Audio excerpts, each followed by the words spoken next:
74살의 아버지 김영수 씨. 그는 어느 날 실수로 넘어지는 사고를 당했습니다. 의사는 최소 2달은 꼼짝없이 누워 있어야 한다고 했습니다. 딸은 아버지를 위해 좋은 마음으로 요양보호사를 불렀습니다. 하지만 1달이 채 지나기도 전에 아버지는 무려 6명의 보호사를 쫓아냈습니다. 어떤 사람은 너무 시끄럽다며 싫어하고 어떤 사람은 너무 쌀쌀맞다며 불평했습니다. 말이 너무 많아도 안 되고 말이 너무 없어도 안 된다고 했습니다. 심지어 어떤 사람은 온 지 반나절도 안 되어 아버지의 모진 말 한마디에 짐을 싸서 나가버렸습니다. 딸은 화가 머리끝까지 나고 멘붕 직전이었지만 차마 아버지를 포기할 수는 없었습니다. 결국 딸은 친구 한 명에게 간곡히 부탁했습니다. 요양보호사인 척 가장의 집으로 들어가 도대체 이 고집불통 뒤에 어떤 비밀이 숨겨져 있는지 알아봐 달라고 말이죠. 친구가 집에 들어간 지 며칠 후 그녀는 생각만 해도 가슴이 저릿해지는 사실들을 발견하게 됩니다. 아버지는 아무도 없을 때 몰래 재활운동을 하고 있었습니다. 소파 팔걸이에는 아버지가 고통을 참으며 꽉 쥔 손톱 자국이 깊게 패여 있었습니다. 아버지는 방 안에 숨어 낡은 가계부 한 권을 닳도록 넘겨보고 있었습니다. 그 안에는 가장 깊은 비밀이 숨겨져 있었습니다. 진실이 밝혀지는 순간 딸은 참았던 눈물을 쏟아냈습니다. 한 아버지가 침묵으로 사랑이라는 감정을 가장 무겁고 깊은 곳에 숨겨두었던 이야기. 반갑습니다. 치유의 인생길 채널입니다. 오늘은 아버지의 깊고 투박한 사랑에 대한 이야기를 들려드리려 합니다. 우리가 평범하다고 여겼던 가정의 일상 속에 사실은 너무나 많은 신선함과 아픔이 숨겨져 있음을 보여주는 이야기입니다. 새벽 5시 45분. 골목 어귀의 떡집 셔터도 아직 올라가지 않은 시간. 하늘은 잿빛으로 흐리고 공기는 축축하고 차가웠습니다. 뼛속까지 파고드는 습기 찬 한기였습니다. 74살의 김영수 씨는 색이 발에 희끗희끗해진 베이지색 롱코트를 입고 카키색 헌팅캡을 눌러쓴 채 한 손에는 열쇠를 한 손에는 대문을 잡고 천천히 걸어 나왔습니다. 문이 잠기기도 전 그는 집안을 한번 뒤돌아 보았습니다. 오랫동안 사람의 손길이 닿지 않은 집은 오래 보였습니다. 벽가에는 부부가 함께 쓰던 작은 등나무 의자가 먼지에 덮인 채 놓여 있었습니다. 그는 입술을 꽉 깨물고 의자에는 눈길을 주지 않으려 애썼습니다. 아내가 떠난 지 3년. 이 집은 진작부터 지나칠 정도로 조용해졌습니다. 예전에는 매일 아침 둘이서 근처 소공원을 한 바퀴 돌고 돌아와서 누룽지에 볶은 땅콩 반찬을 곁들여 먹곤 했습니다. 아내가 떠난 뒤에도 그는 여전히 같은 시간에 집을 나섰지만 돌아온 식탁 위에는 밥그릇 하나만 덩그러니 놓여 있었습니다. 그는 골목 입구의 비탈길을 천천히 걸어 내려갔습니다. 걸음은 빠르지 않았지만 묵직했습니다. 그는 남들에게 늙어가는 모습을 보이기 싫어했습니다. 이 나이에 늙는 건 당연한 일인데도 말입니다. 동네 뒤편 천변 산책로 입구에 다다르자 하늘이 조금씩 밝아오고 있었습니다. 저 멀리서 환경미와 차량의 경광등 소리가 들려왔습니다. 그는 습관적으로 고개를 돌려 미끄러운 돌계단 구간을 우회하려고 했습니다. 하지만 어젯밤 보슬비가 내렸다는 사실을 깜빡했습니다. 바닥에는 기름을 바른 듯 번들거리는 물기가 남아 있었습니다. 밑창이 다 닳아버린 그의 신발은 마치 비누를 밟은 것처럼 맥없이 미끄러졌습니다. 비명지를 새도 없이 그의 몸은 폭포수처럼 바닥으로 곤두박질 쳤습니다. 엉덩이를 시멘트 바닥에 एको 무릎이 꺾이고 팔꿈치가 까졌습니다. 돋보기 안경은 저만치 날아갔습니다. 몸을 일으키려 했지만 왼쪽 다리가 마치 얼어붙은 듯 움직이지 않았습니다. 조금만 움직여도 이가 딱딱 부딪힐 만큼 격통이 밀려왔습니다. 할아버지, 괜찮으세요? 아침 조깅을 하던 20대 청년이었습니다. 목에 헤드폰을 건 청년은 그가 넘어진 것을 보고 급히 달려왔습니다. 움직이지 마세요. 구급차 부를게요. 아니야. 내 알아서 할게. 김영수 씨는 손을 저으려 했지만 몸이 마치 시멘트 속에 갇힌 듯 말을 듣지 않았습니다. 청년은 전화를 건 뒤 쭈그리고 앉았습니다. 할아버지, 지금 꼼짝도 못 하시잖아요. 조금만 참으세요. 차 금방 올 거예요. 김영수 씨는 눈을 질끈 감고 신음소리를 내지 않으려 안간힘을 썼습니다.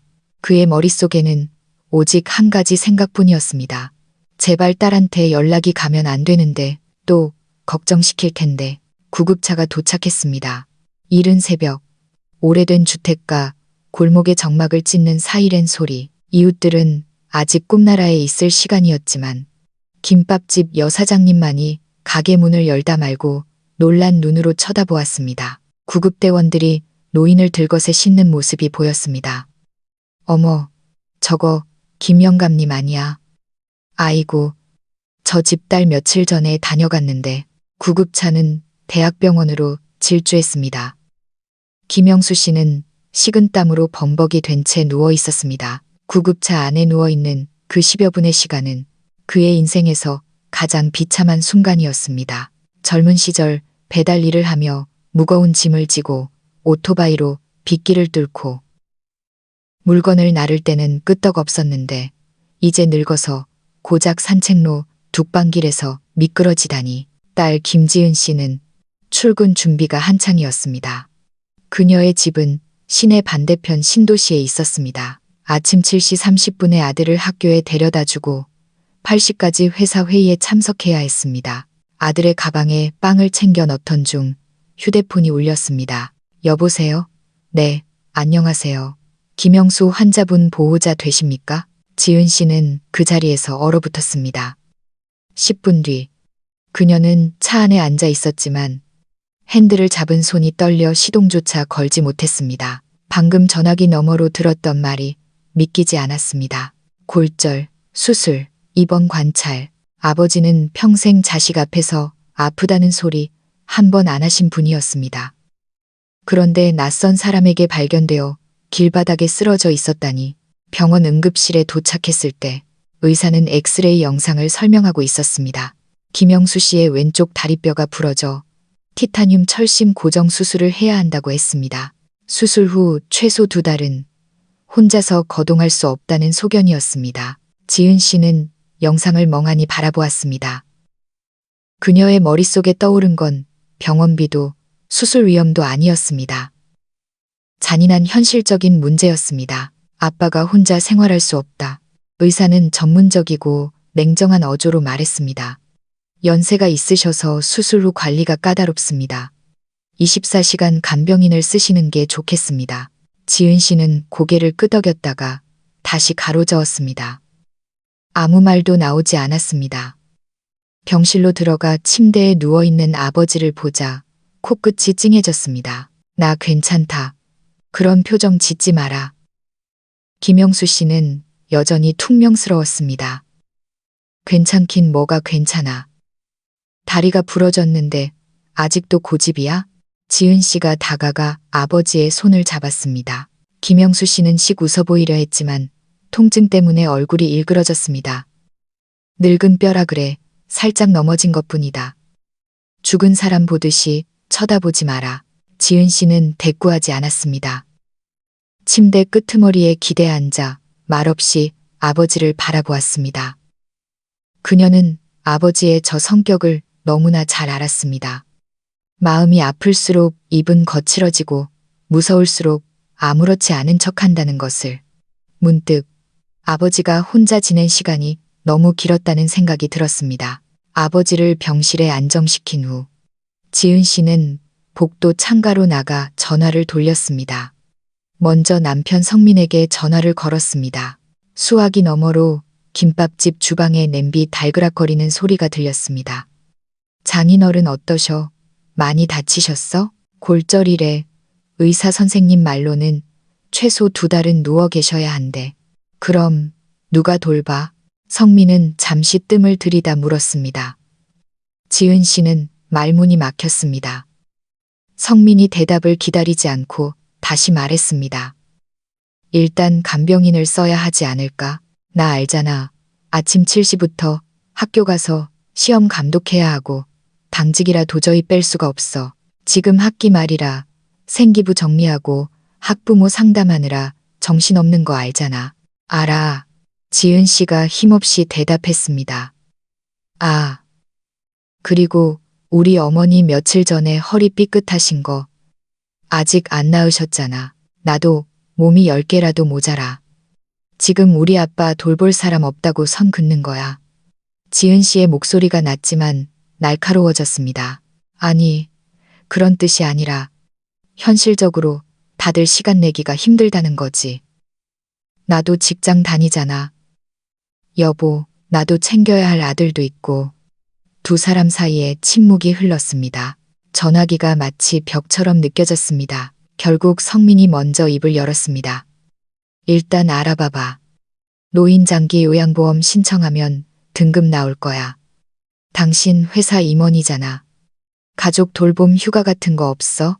지은 씨는 헛웃음을 지었습니다. 힘없는 웃음이었습니다. 임원이면 뭐해. 밤새 이메일 답장하고 사흘이 멀다 하고 기관총 쏘듯 회의하는데. 그녀는 잠시 말을 멈췄습니다. 지금 숨 쉴 틈도 없는데 아빠까지 이러니까. 잠시 정적이 흘렀습니다. 처남은 민호한테는 연락해봤어? 지은 씨는 전화를 끊고 복도 끝 병실 문을 바라보았습니다. 깊은 한숨을 내쉬고 다시 번호를 눌렀습니다. 신호음이 한참 울린 뒤에야 연결되었습니다. 누나, 왜? 무슨 일 있어?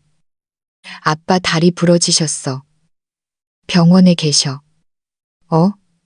어디 병원? 강북병원? 응. 나 당분간 정신 없을 것 같은데 네가 좀 와봐야 하지 않겠니? 아, 나 지금 지방 내려와 있잖아. 울산 쪽 현장 소장 맡아서 들어왔어. 누나 알잖아. 나 지금 빠지면 하루 일당 25만 원 날아가고 연말 성과급도 간당간당해. 그래서 말인데 아빠 일은 누나가 좀 알아서 해주면 안 될까? 지은 씨의 목소리가 높아졌습니다. 너는 아빠 다리 부러졌는데 돈 타령이니?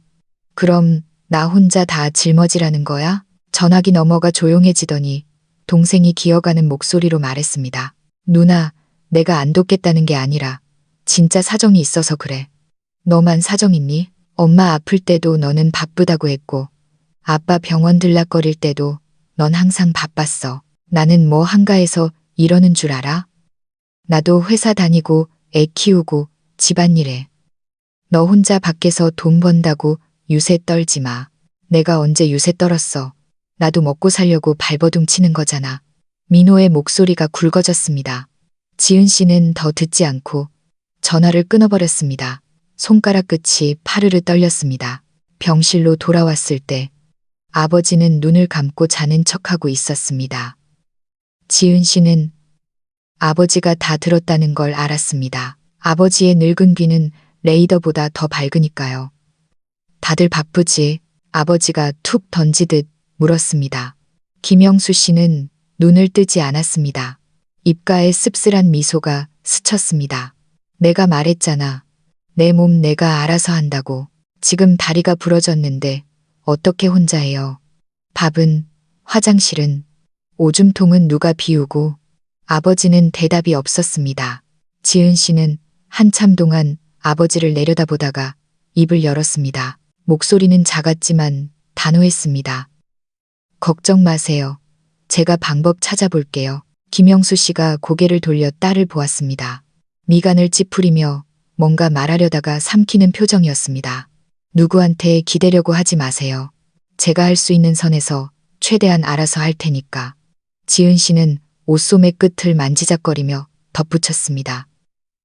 제발 혼자서 고집 피우지 마세요. 김영수 씨는 딸의 차분하지만 붉어진 눈시울을 보았습니다. 입술이 달싹였지만 결국 고개만 끄덕였습니다. 지은 씨는 일어나 아버지의 이불을 덮어주었습니다. 저 원무과 가서 장기요양 신청 절차 물어보고 올게요. 그녀는 문을 밀고 나갔습니다. 등은 꼿꼿했지만 어깨에는 숨길 수 없는 피로가 내려앉아 있었습니다. 병실은 다시 조용해졌습니다. 링거액 떨어지는 소리만이 시계추처럼 시간을 뚝뚝 뚝뚝 밀어내고 있었습니다. 병원의 형광등 불빛은 창백했습니다. 원무과 사회복지팀 창구 앞, 지은 씨는 줄을 서서 기다리며 사회사업실이라는 글자를 멍하니 바라보았습니다. 안녕하세요. 보호자분이세요? 창구 직원이 물었습니다. 네, 아버지가 4층 정형외과에 계세요. 골절이신데 2달은 누워 계셔야 한대요. 그럼 노인장기 요양보험 신청하실 수 있어요. 공단에서 평가사가 집으로 방문해서 등급 판정을 내릴 거예요. 등급에 따라 지원받을 수 있는 서비스가 결정됩니다. 가장 빨리 평가받으려면 얼마나 걸려요? 보통 신청하고 2, 3일 내로 연락 갈 거예요. 2, 3일이요? 지은 씨가 미간을 찌푸렸습니다. 그동안은 어떡하죠? 직원은 늘 그렇다는 듯 건조하게 대답했습니다. 등급 나오기 전까지는 가족분이 돌보시거나 자비로 간병인을 쓰셔야 합니다. 지은 씨는 말없이 고개를 끄덕였습니다.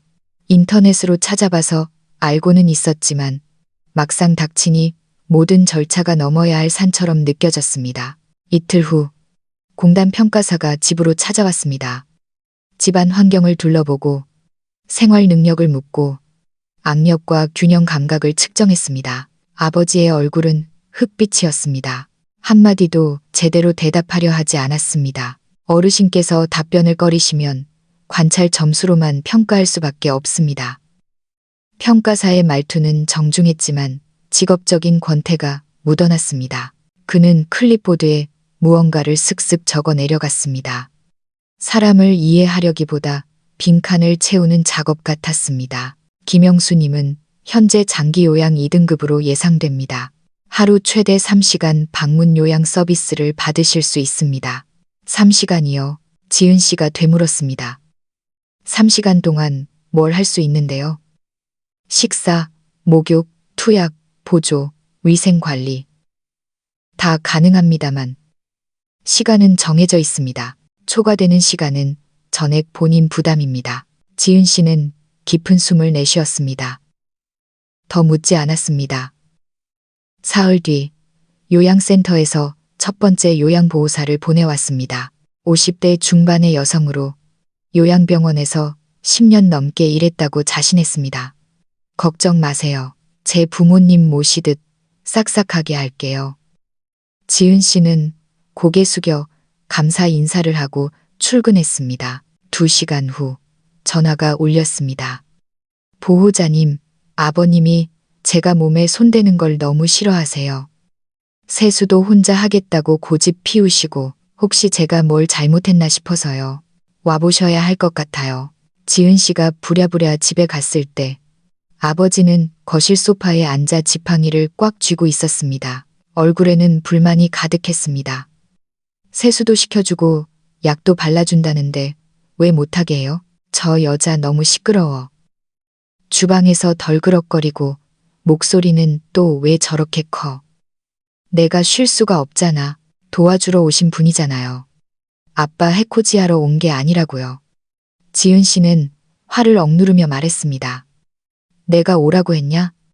네가 멋대로 불렀지. 아버지가 고개를 푹 숙이며 투덜거렸습니다. 지은 씨는 현관에 서서 말문이 막혔습니다. 요양보호사는 민망한 듯 뜯지 않은 물티슈를 든 채 서 있었습니다. 따님, 제가 어르신을 탓하는 건 아니고요. 소통이 좀 힘드네요. 지은 씨는 죄송하다며 고개를 숙이고 그녀를 보냈습니다.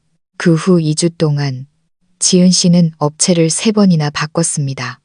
경력도 다르고 성격도 다른 분들이 왔지만 결말은 똑같았습니다. 성격이 안 맞는다거나 노인이 너무 거부한다는 이유였습니다. 가장 오래 버틴 분이 5일, 가장 짧게 버틴 분은 2시간 만에 짐을 쌌습니다. 5번째, 요양보호사가 그만둔 날, 지은 씨는 보온 도시락을 들고 현관에 들어서다가 아랫집 할머니가 앞집 아주머니와 이야기하는 소리를 들었습니다.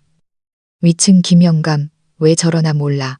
요양사만 벌써 5명 갈아치웠다며? 그러게, 누구랑도 안 맞는데 말 많으면 시끄럽다고 하고 조용하면 음침하다고 하고. 아이고, 혹시 치매 초기 아니야? 노인네들 원래 성격 이상해지잖아. 지은 씨는 계단 입구에서 멈칫했습니다. 5초 동안 움직이지 못하다가 결국 올라가지 못하고 발길을 돌렸습니다. 그녀는 손에 들린 도시락통을 내려다보았습니다. 손바닥에 땀이 흥건했습니다. 그날 밤 지은 씨는 부엌 식탁에 앉아 각 요양센터의 가격표를 펼쳐놓고 있었습니다. 하루 3시간 방문 요양, 한 달에 본인 부담금 30, 40만 원 선. 하지만 시간 외 추가 비용, 주말 비용은 별도. 만약 24시간 입주 간병인을 쓴다면 월 400만 원은 기본이고 식대와 교통비까지 합치면 500만 원. 그녀는 혼잣말을 하며 종이에 숫자를 적었다가 벅벅 지웠습니다. 방 안에서 아버지가 헛기침을 했습니다. 내일부턴 낯선 사람들이지 마라. 방 안에서 목소리가 들려왔습니다. 불편하다. 지은 씨는 대답하지 않았습니다. 펜을 내려놓고 아버지 방문을 똑똑 두드렸습니다. 불편한 게 아니라 아빠가 누구 도움도 받기 싫은 거잖아요. 나 혼자 할 수 있다. 화장실도 혼자 못 가시잖아요. 천천히 가면 돼. 제가 아빠 괴롭히려고 이러는 것 같아요. 문 너머로 대답이 없었습니다. 지은 씨는 문틀에 기대 눈을 감았습니다. 그리고 나지막이 말했습니다. 아빠가 여기서 혼자 고집 피우시면 저 퇴근하고 매일 여기 와야 해요. 나머지 시간은 CCTV라도 달아야 하고요. 협박하는 거 아니에요. 저한테도 다른 선택지가 없어서 그래요. 목소리는 차분했지만 지쳐 있었습니다. 방 안에서는 아무런 대답도 없었지만 지은 씨는 아버지가 듣고 있다는 걸 알았습니다. 6번째 요양보호사는 회사 동료가 소개해준 분이었습니다. 제가 방문 요양 쪽에서 평판이 아주 좋은 베테랑이라고 했습니다. 40대 초반에 말수가 적고 묵묵히 일만 하는 스타일이었습니다. 첫날 아버지는 별말 없이 고개만 끄덕였습니다. 요양보호사가 밥을 차려주고 화장실 부축을 하고 스트레칭을 도왔습니다. 3일 동안은 꽤 평화로웠습니다. 지은 씨는 드디어 맞는 사람을 찾았나 보다 하고 안도했습니다. 하지만 4일째 아침 회사에서 이메일을 쓰고 있는데 전화가 왔습니다. 보호사의 목소리가 어두웠습니다. 보호자님, 죄송하지만 더는 못할 것 같아요. 지은 씨의 가슴이 철렁 내려앉았습니다. 왜요? 무슨 일 있으셨어요? 어르신이 저를 사람 취급을 안 하세요. 말도 안 거시고 대답도 안 하시고 눈도 안 마주치세요. 아침에 옷 갈아입혀 드리려는데 저리 가라. 나 시체 아니다. 이러시는데. 지은 씨는 잠시 침묵했습니다. 익숙한 무력감이 다시금 밀려왔습니다. 아버지가 일부러 그러신 건 아닐 거예요. 압니다. 하지만 계속 이러면 어르신 회복에도 안 좋을 것 같아서요. 죄송합니다. 지은 씨는 최대한 평정심을 유지하며 전화를 끊었습니다. 모니터 속 회의 안건들이 춤을 추는 것 같았습니다. 부장이 발언을 요청하려 했지만 그녀는 마른 침을 삼키며 작게 말했습니다. 죄송합니다. 급한 일이 있어서 잠시만요. 퇴근 후 지은 씨는 신발도 제대로 벗지 못하고 아버지 방으로 직행했습니다. 아빠, 제가 뭐 하나만 물어볼게요. 아버지는 침대에 앉아 라디오를 듣고 있었습니다. 오후 2시에 라디오 드라마 재방송이었습니다. 또 왔냐? 며칠 왔다 갔다 하느라 힘들지도 않냐? 왜 또 사람을 쫓아내? 내가 언제 쫓아냈냐? 제 발로 나간 거지. 사람 면박 주고 말 씹고 투명 인간 취급하는 게 쫓아내는 거 아니에요? 김영수 씨가 미간을 찌푸렸습니다. 난 원래 남이 내 옆에서 알짱거리는 거 싫다. 나 애도 아니고 병신도 아니다. 애도 아니고 병신도 아니지만 지금 침대에서 혼자 못 내려오시잖아요. 목욕도 혼자 못 하시잖아요. 내가 뭐 대단한 거 바랐냐. 그냥 자고 나면 낫겠지. 뼈가 알아서 붙을 때까지 기다리겠다는 거예요. 아니면 제가 낮에도 와서 기저귀 갈고 오줌통 비우길 바라세요? 지은 씨의 목소리가 떨렸습니다. 도대체 저한테 어쩌라는 거예요? 잠시 침묵이 흘렀습니다. 너한테 아무것도 바라는 거 없다. 지은 씨는 아버지를 몇 초간 노려보다가 천천히 주저앉았습니다. 말투가 차갑게 식었습니다. 말을 안 하면 저는 제가 부족해서 그런 줄 알아요. 협조를 안 하면 보호사가 이상한 줄 알고요. 한마디도 속 시원하게 안 하시는데 제가 아빠 속을 어떻게 알아요. 가끔은 진짜 아빠가 뭘 원하는지 모르겠어요. 김영수 씨는 천장을 바라보며 말이 없었습니다. 방 안이 고요해졌습니다. 평화로운 고요가 아니라 서로 다가가기를 거부하는 유리벽을 사이에 둔 듯한 먹먹한 정적이었습니다. 그날 밤 지은 씨는 부엌 식탁에 앉아 죽을 끓이며 작은 수첩을 넘겨보았습니다. 며칠 전부터 정리한 노트였습니다.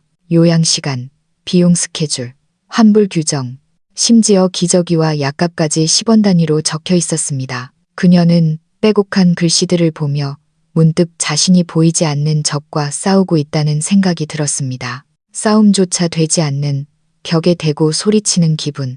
거실 쪽을 바라보니 아버지 방문은 닫혀 있고 문틈으로 노란 불빛만 새어 나왔습니다. 아마 또 라디오를 듣거나 멍하니 누워 계실 겁니다. 문득 어린 시절이 떠올랐습니다. 중학교 때 성적이 떨어져 방에 틀어박혀 울고 있을 때 엄마는 방문을 두드리지 못했지만 아빠는 쑥 들어와 물 한 잔을 내밀었었습니다. 침대 끝에 앉아 아무 말 없이 있다가 나가면서 한마디 했죠. 다음에 울 거면 창문은 열고 울어라. 숨 막힌다. 그때는 표현을 참 못한다고 생각했는데 지금 보니 그게 아빠의 최선이었습니다. 그런데 늙으니까 그마저도 닫아버린 것 같았습니다. 안 아픈 게 아니고 슬프지 않은 게 아닌데 그저 아무 말도 하면 안 된다고 생각하는 사람처럼 날씨가 쌀쌀해지기 시작했습니다. 저녁 바람에 습기가 섞여 있고 회색 구름이 낮게 깔렸습니다. 지은 씨는 여느 때처럼 퇴근 후 집으로 달려왔습니다. 도시락과 새로 산 수면 양말을 챙겨 들고 문을 열었는데 방 안에 아버지가 보이지 않았습니다. 덜컥 겁이 났습니다. 전화를 걸려는데 베란다 쪽에서 희미한 말소리가 들렸습니다. 발소리를 죽이고 다가가 보니 베란다 문이 반쯤 열려 있고 아버지가 플라스틱 의자에 앉아 있었습니다. 외투를 걸치고 손에는 라디오를 든 채 난간 너머 아랫집 박 영감님과 이야기를 나누고 있었습니다. 김영감, 왜 그렇게 사람을 못 써서 안달이야. 딸내미가 몇 명이나 구해줬다면서. 사람이 나빠서 그런 게 아니야. 그냥 내가 불편해서 그래. 김영수 씨의 목소리는 낮지만 또렷했습니다. 에이, 우리 나이에 뭘 가려. 요즘 젊은 사람들이 와서 말동무해 주는 것만으로도 감지덕지지. 가리는 게 아니라 남한테 내 이런 꼴 보이기 싫어서 그래. 뒤집는 것도 남이 해줘야 하고 밥도 떠먹여줘야 하고. 사지가 멀쩡한데 왜 이 꼴이 됐는지. 다리가 부러졌잖아. 평생 그러는 것도 아닌데 뭐. 알지. 딸내미 걱정하는 것도 알고.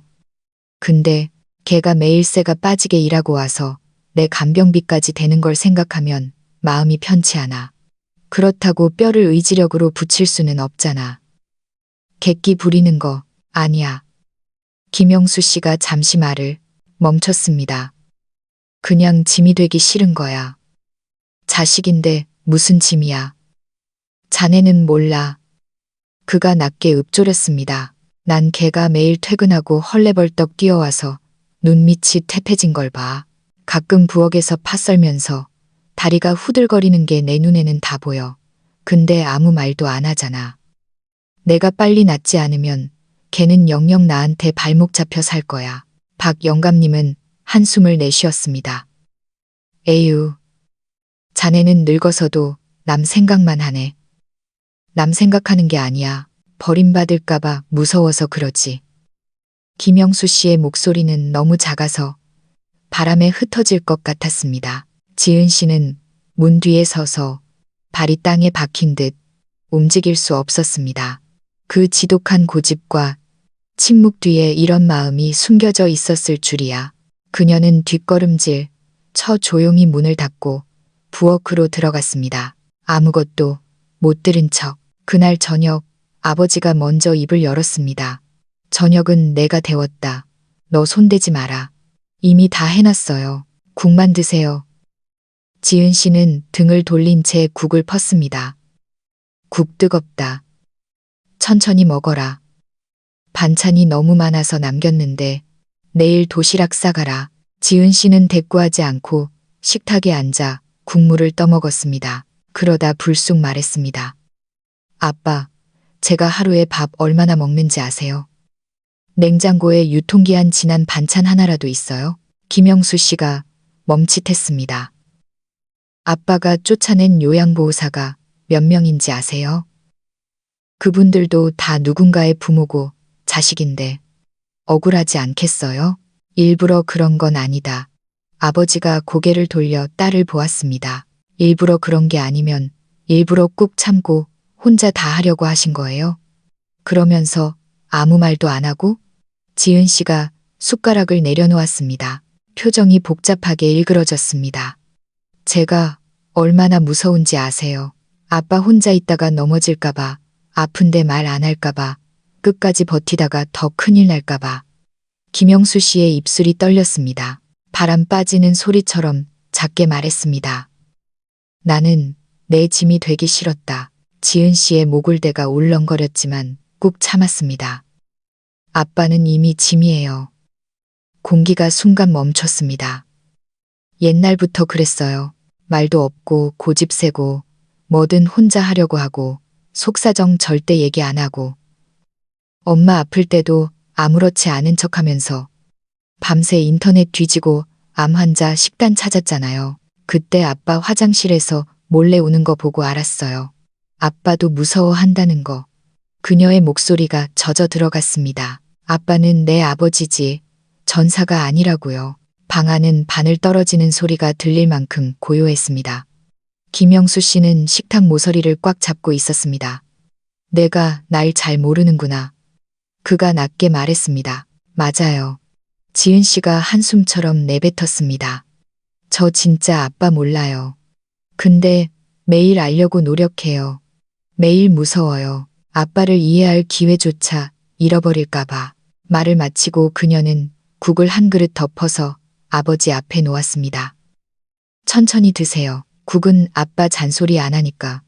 그녀는 부엌으로 가서 수도꼭지를 틀었습니다. 구차 쏟아지는 물소리에 묻혀 그제야 고개를 숙이고 눈을 감았습니다. 그날 처음 알았습니다. 아버지와 자신 사이에 놓인 건 단순한 성격 차이가 아니라 거대한 산이라는 것을. 그 산 밑에는 아무도 캐내지 않은 수많은 말들이 묻혀 있었습니다. 밤 11시 30분. 지은 씨는 차 안에 앉아 있었습니다. 가로등 불빛이 차창을 때리고 바람이 유리를 두드렸습니다. 조수석에 놓인 편의점 도시락은 아직 뜯지도 못했습니다. 휴대폰 배터리는 5%센. 오늘도 야근을 마치고 마트에 들러 장을 보고 집에 가서 아버지 약을 챙겨드리고 나왔습니다. 올 시간도 생각할 시간도 없었습니다. 더 이상 이렇게는 안 돼. 그녀는 중얼거리며 휴대폰을 들어 익숙한 번호를 눌렀습니다. 여보세요. 미경아, 나 진짜 이상한 부탁 하나만 하자. 뭔데? 수화기 넘어 친구 미경의 목소리는 밝았습니다. 약간의 호기심이 묻어났습니다. 네가 요양보호사인 척하고 우리 아빠 집에 며칠만 와주라. 3초간 정적이 흘렀습니다. 너 미쳤어. 진짜 방법이 없어. 벌써 6명이나 쫓아내셨어. 도대체 무슨 생각을 하시는지 알 수가 없어. 말씀을 안 하시니까. 야, 내가 무슨 요양보호사를 해. 기저귀도 못 갈고 밥도 잘 못하는데. 너 예전에 복지관 봉사 다녔잖아. 어르신들 말동무에 드리는 거 잘하잖아. 그냥 아빠가 입을 열게만 해줘. 미경이 혀를 찼습니다. 너네 아빠 장난 아니라며. 동네 할머니가 국 가져다 줘도 하고 문 닫으신다며. 알아. 근데 넌 남이 아니잖아. 업체에서 온 사람 말고 동네 아는 동생이라고 할게. 며칠만 좀 봐줘. 알았어, 알았어. 같이 미친 척 한번 해보자. 대신 커피 쏴라. 2달치. 지은 씨는 쓴웃음을 지었습니다. 이틀 뒤 지은 씨는 미경을 데리고 집으로 갔습니다. 아빠, 여기 미경 씨예요. 동네 복지관에서 추천해준 도우미인데 며칠만 도와주실 거예요. 밥 챙겨드리고 말동무해 드릴 거예요. 내가 말동무가 왜 필요해? 김영수 씨가 흘겨보았습니다. 아이고, 아버님, 그러지 마세요. 미경이 넉살 좋게 문틀을 잡고 웃었습니다. 저 예전에 복지관에서 어르신들한테 인기 짱이었어요. 어르신 수발 드는 거 식은 죽 먹기죠. 나 노인네 아니다. 아버지가 무뚝뚝하게 대답했습니다. 그럼요, 그럼요. 딱 봐도 우리 아빠보다 훨씬 정정하시네. 미경은 망설임 없이 받아쳤습니다. 제가 오늘 도가니탕 끓여왔거든요. 밥 말아서 드시고 약부터 드시죠. 지은 씨는 옆에서 장을 정리하는 척하며 귀를 쫑긋 세웠습니다. 김영수 씨는 더 이상 토를 달지 않고 라디오를 끄더니 고개를 끄덕였습니다. 지은 씨는 안도의 한숨을 내쉬었습니다. 그럼 저 출근할게요. 두 분 얘기 나누세요. 미경이 윙크를 보냈습니다. 걱정 마, 쉬어. 첫날 오후 미경에게서 문자가 왔습니다. 말씀은 별로 없으신데 나 안 쫓아내셨어.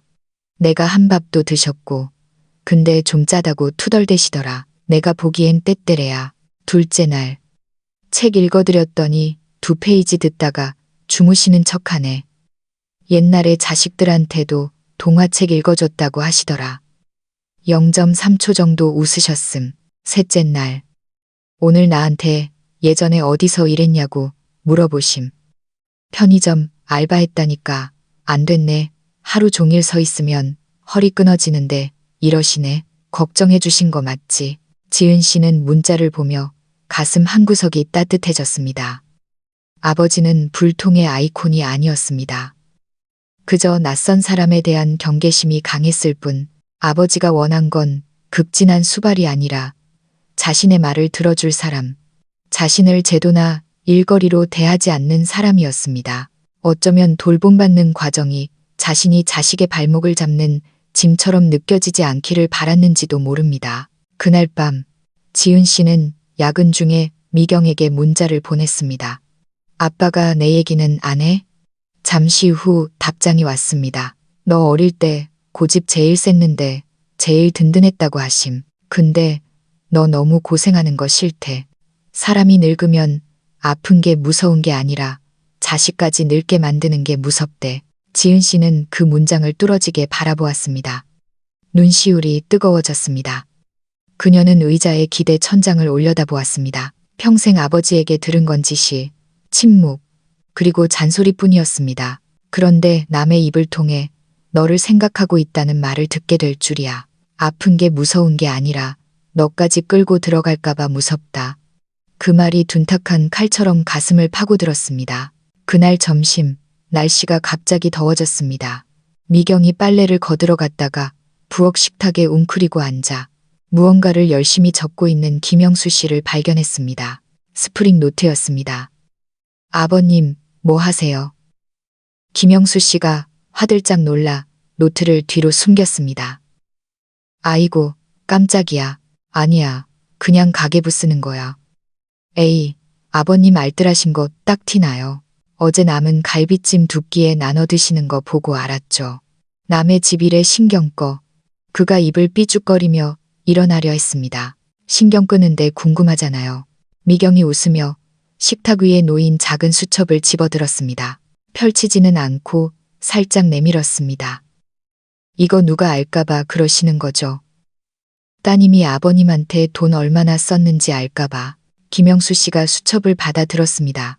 잠시 멈칫하더니 뒤도 돌아보지 않고 의자에 다시 앉았습니다. 수첩을 무릎 위에 올려놓았습니다. 우리 딸 고생하는 거 뻔히 보이는데 밤에 들어와서 밥도 못 먹고 파다듬고 빨래하고 다리 퉁퉁 부은 거 보면서 내가 무슨 염치로. 근데 아버님, 따님이 영영 아버님 속마음 모르게 하실 거예요? 그는 아무 말 없이 수첩의 한 페이지를 펼쳐 가늘게 떨리는 손가락으로 숫자를 가리켰습니다. 김 여사, 시급 12영원, 하루 2시간, 월 72만 원, 센터 파견, 입주 간병, 월 450만 원, 방문 목욕, 회당 4만 원, 지은이 월급 350만 원. 대출금, 학원비 마이너스. 알아. 내가 한 달에 연금 얼마 받는지 60만 원 남짓이야. 미경은 숨이 턱 막혔습니다. 내가 저 사람들이 싫어서 그런 게 아니야. 다들 전문가고 고마운 분들이지. 근데 생각해봐. 주택담보대출에 손주 학원비에 내 간병비까지. 우리 지은이가 숨이나 제대로 쉬겠어? 김영수 씨가 수첩을 톡톡 두드렸습니다. 돈 쓰는 게 아까운 게 아니야. 걔가 숨소리도 못 내고 살까봐 무서워서 그래. 그 말은 모처럼 공기를 박제시켰습니다. 그날 오후 미경은 거실 청소를 하다가 김영수 씨가 혼자 재활 운동을 하는 모습을 보았습니다. 소파 팔걸이를 잡고 땀을 뻘뻘 흘리며 한 발짝씩 떼고 있었습니다. 등은 위태롭게 흔들렸지만 눈빛만은 전쟁터에 나가는 군인 같았습니다. 의사 선생님이 옆에 누구 있을 때만 하라고 하셨잖아요. 혼자 해도 돼. 소파 잡으면 안 넘어져.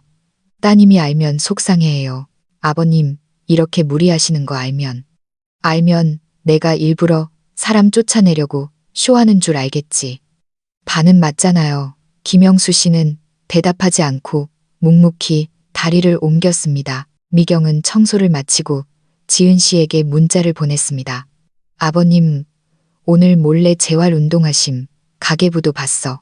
아픈 게 싫은 게 아니라 너한테 짐 되는 게 싫으신 거야. 일부러 성질 부려서 정 떨어지게 하려는 거야. 지은 씨는 10분 뒤에야 답장을 보냈습니다. 오늘 저녁에 갈게. 저녁 무렵 지은 씨가 과일 바구니를 들고 현관에 들어섰습니다. 미경이 막 나가려던 참이었습니다. 오늘은 네가 바통 터치해. 아버님 식사는 조금밖에 안 하셨는데 국물은 다 드셨어. 고맙다 미경아. 네가 직접 말씀드려. 미경이 지은 씨의 어깨를 토닥이며 속삭였습니다. 너희 아빠가 너 안 사랑하는 거 아니야. 네가 너무 철들어서 무서워서 그러시는 거야. 문이 닫히고 집 안에는 무거운 공기가 감돌았습니다. 김영수 씨는 소파에 앉아 있었습니다. 며칠 전보다 더 야위어 보였습니다. 왔냐? 지은 씨는 과일을 부엌에 놓고 아버지 옆에 앉았습니다. 저 오늘 가계부 얘기 들었어요. 그 친구가 입이 싸구먼. 보여주신 게 아니고 제가 꼬치꼬치 캐물었어요. 김영수 씨의 손가락이 움찔했습니다. 제가 계산 못할 줄 알았어요? 지은 씨의 목소리는 부드럽지만 단단했습니다. 간병비 비싼 거 알아요. 제 월급에서 생활비 빼면 남는 거 없는 것도 알아요. 아빠 연금으로 택도 없는 것도 알고요. 근데 아빠, 진짜 저를 힘들게 하는 건 돈이 아니라 아빠의 침묵이에요. 그녀는 고개를 돌려 아버지를 똑바로 바라보았습니다. 예전에는 아빠가 제 앞에서 슈퍼맨인 줄 알았어요. 엄마 아플 때도 끄떡 없으셨으니까. 그래서 나중에 아빠 늙으면 내가 꼭 아빠 지켜줘야지. 그렇게 다짐했거든요. 근데 아빠는 저한테 지켜줄 기회조차 안 주시네요. 김영수 씨가 고개를 숙였습니다. 목소리가 갈라졌습니다. 내가 말하면 네가 더 힘들까봐 그랬다. 아빠가 마음 약해서 일부러 그러는 거 다 알아요. 지은 씨의 눈시울이 붉어졌습니다. 아빠는 성격이 나쁜 게 아니라 너무 착해 빠져서 탈이에요. 그래서 일부러 못되게 굴어서 사람들 질리게 만든 거잖아요. 저 포기하게 하려고. 그 순간 부녀 사이에 오랫동안 쌓여있던 벽이 무너져 내렸습니다. 진실의 문이 열렸습니다. 지은 씨가 작게 말했습니다. 저 아빠 포기 안 해요. 그러니까 다음엔 무서운 거 있으면 저한테 먼저 말해요. 제발. 저녁 식사 후 지은 씨가 따뜻한 둥글레차 2잔을 타왔습니다. 찻잔에서 피어오르는 김이 분위기를 부드럽게 만들었습니다. 아빠, 우리가 싸우는 건 서로 너무 몰라서가 아니라 서로 너무 배려해서 오해한 것 같아요. 김영수 씨는 찻잔을 두 손으로 감싸 쥐고 있었습니다. 전 어릴 때 아빠가 저 싫어하는 줄 알았어요. 시험 망쳐도 혼내지도 않고 그냥 알았다 하고 나가버리셔서. 나중에 알았어요. 그 알았다가 더 말하면 제가 상처받을까봐 피해 주신 거라는 걸. 아버지가 슬쩍 눈을 들어 딸을 보았습니다. 부정하지 않았습니다. 엄마 돌아가시고 나서 아빠가 이웃들한테 고맙습니다 한마디 하고 입 닫았을 때 저는 아빠가 냉정한 사람이라고 생각했어요. 근데 아빠는 그냥 말하는 법을 몰랐던 거였죠. 지은 씨가 자조적으로 웃었습니다. 우리 집은 세 사람이 각자 다른 나라 말을 쓰는 것 같았어요. 통역해 줄 사람도 없이. 너도 나 오해했어. 김영수 씨가 입을 열었습니다. 내가 강한 척하는 거 난 다 안다. 넌 겁이 많아. 애 못 키울까봐, 남편이 안 도와줄까봐, 내가 갑자기 쓰러질까봐, 그리고 내가 속으로 너 불효녀라고 욕할까봐 무서워했지. 지은 씨가 멍해졌습니다. 내 엄마 갔을 때 내가 제일 무서웠던 건 네가 엄마 갈 거 미리 알았어? 라고 물어볼까 봐였다. 김영수 씨가 말을 이었습니다. 엄마 입원했을 때 난 밤마다 숨 쉬는지 확인했어. 버티고 있는 거 알았지만 너한테 말 못했어. 너 안 그래도 회사 일에 육아에 코피 쏟는데 엄마 곧 간다고 하면 네가 무너질까 봐. 그래서 거짓말했어. 괜찮아질 거라고. 아버지의 눈가가 붉어졌지만 그는 여전히 눈물을 보이지 않으려 이를 악물었습니다. 지은 씨의 목구멍에 뜨거운 덩어리가 걸렸습니다.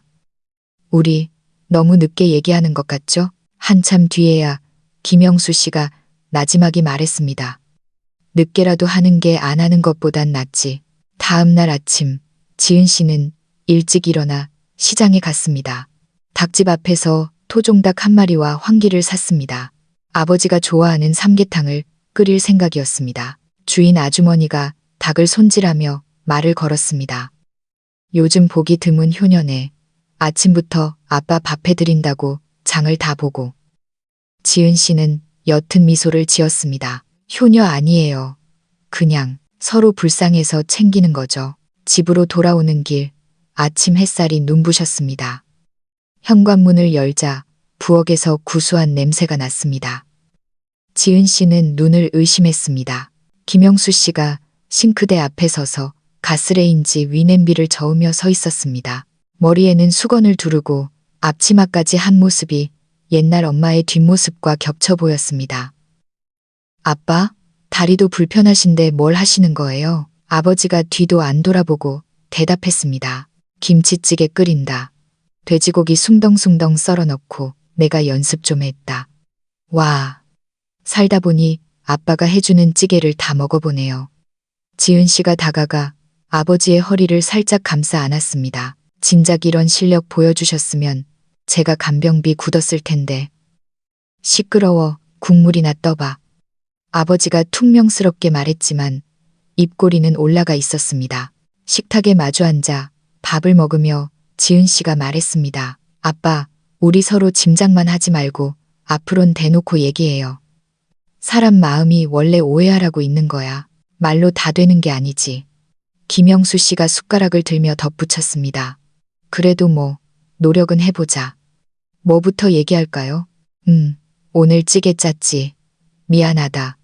두 사람은 동시에 푸아하 웃음을 터뜨렸습니다. 그 웃음은 단순히 재미있어서가 아니라 오랜 체증이 내려가는 듯한 시원한 웃음이었습니다. 닫혀있던 창문이 열리고 차가운 바람과 함께 따뜻한 햇살이 쏟아져 들어오는 기분이었습니다. 새로운 한 주가 시작되었습니다. 김영수 씨는 아침 일찍 일어났습니다. 딸이 깨우러 올 때까지 자는 척하지 않았습니다. 침대 난간을 잡고 조심조심 일어났습니다. 지은 씨가 들어왔을 때 그는 이미 외투를 입고 신발끈을 매고 있었습니다. 어디 가시게요? 재활 선생님 오시려면 멀었는데. 주간보호센터. 내가 등록하러 간다. 지은 씨가 깜짝 놀랐습니다. 정말요? 거기 가시겠다고요? 집구석에만 있으니까 좀이 쑤셔서 안 되겠다. TV도 재미없고 말투는 덤덤했지만 눈빛은 피하지 않았습니다. 네가 그랬잖아. 좋아지는 건 생각만으로 되는 게 아니라고. 그는 지팡이를 짚고 일어섰습니다. 비틀거림이 훨씬 줄어들었습니다. 천천히 갈 테니까 너도 서두르지 마라. 지은 씨는 다가가 아버지의 팔짱을 꼈습니다. 아빠 천천히 좋아지세요. 저 안 급해요. 그녀는 속으로 그 말을 3번 반복했습니다. 빨리 나으라는 게 아니라 천천히 가도 된다고. 아버지가 처음으로 자신의 늙음과 약함을 인정하고 딸의 도움을 받아들인 순간이었습니다. 오후에 지은 씨는 아버지를 모시고 주간보호센터에 갔습니다. 입구에는 노인들이 삼삼오오 모여 장기를 두거나 신문을 보고 있었습니다. 복지사가 나와서 프로그램을 안내했습니다. 김영수 씨는 고개를 끄덕이며 이것저것 물어보았습니다. 더 이상 굳은 표정이 아니었습니다. 노인 특유의 퉁명스러움 대신 긴 잠에서 깬 사람처럼 쑥스러운 예의가 묻어났습니다. 등록을 마치고 나오며 아버지가 말했습니다. 다음부턴 셔틀버스 타고 다닐 테니까 넌 회사 가라. 휴가 아껴. 네, 알겠어요. 대신 모자 꼭 쓰고 다니세요. 바람 차요. 내가 내 아들이냐. 부녀는 서로를 보며 빙그레 웃었습니다. 저녁 무렵 집에서 지은 씨는 국을 데우며 방 안에서 들려오는 아버지의 투덜거림을 들었습니다. 센터에서 식물원 견학도 가고 종이 접기도 한다는데 나 원참 다 늙어서 색종이 접어서 뭐하냐. 팔 것도 아니고 안 팔아도 돼요. 그냥 재밌게 하시면 되죠. 내가 재밌어 하면 너는 내가 너무 한가해 보일 거 아니냐. 아빠가 즐거워하시면 저는 땡큐죠. 예전 같으면 절대 하지 않았을 대화들이 오갔습니다. 지은 씨는 찌개 뚜껑을 열었습니다. 구수한 냄새가 코를 찔렀습니다. 아버지가 방문을 열고 나와 불쑥 말했습니다. 지은아, 네, 나 포기 안 해줘서 고맙다. 나 혼자 늙게 안 둬서 고마워. 지은 씨는 잠시 멈칫했습니다. 눈물이 핑 돌았습니다. 저야말로 고맙죠. 버텨주셔서. 그날 밤 지은 씨는 아들의 숙제를 봐주며 휴대폰을 확인했습니다. 미경이 사진 한 장을 보내왔습니다. 주간보호센터 단체 사진이었습니다. 2번째 줄에 선 김영수 씨. 등은 조금 굽었지만 표정만큼은 어린 아이처럼 환하게 웃고 있었습니다. 지은 씨는 그 사진을 한참 동안 바라보다가 즐겨찾기에 추가했습니다. 창밖에는 바람 소리가 잦아들었습니다. 지은 씨는 불을 끄며 나지막이 중얼거렸습니다. 아빠, 우리 천천히, 아주 천천히 좋아져요. 오늘의 사연 어떻게 들으셨나요? 혹시 여러분도 비슷한 상황을 겪고 계신가요? 점점 작아지는 부모님의 등을 보며 도움을 거부하는 그 고집 뒤에 숨겨진 미안함과 자존심을 마주한 적이 있으신가요? 그럴 때 여러분은 어떻게 하셨나요? 부모님의 뜻대로 모른 척 하셨나요? 아니면 힘들더라도 계속 문을 두드리셨나요? 가족을 돌본다는 것의 무게가 오롯이 혼자만의 몫이 될 때 그 막막함과 외로움을 어디에 털어놓으셨는지 궁금합니다. 여러분의 경험과 생각 혹은 따뜻한 조언을 댓글로 남겨주세요. 여러분의 작은 한마디가 지금 이 순간에도 같은 고민으로 밤을 지새우는 누군가에게는 큰 등불이 될 수 있습니다. 오늘 이야기가 마음에 와닿으셨다면 구독과 좋아요 부탁드립니다. 이 영상을 공유해 더 많은 가족들이 진정한 이해와 돌봄에 대해 생각해보는 계기가 되었으면 합니다. 그럼 저는 댓글창에서 여러분을 기다리겠습니다. 지금까지 치유의 인생길이었습니다. 감사합니다.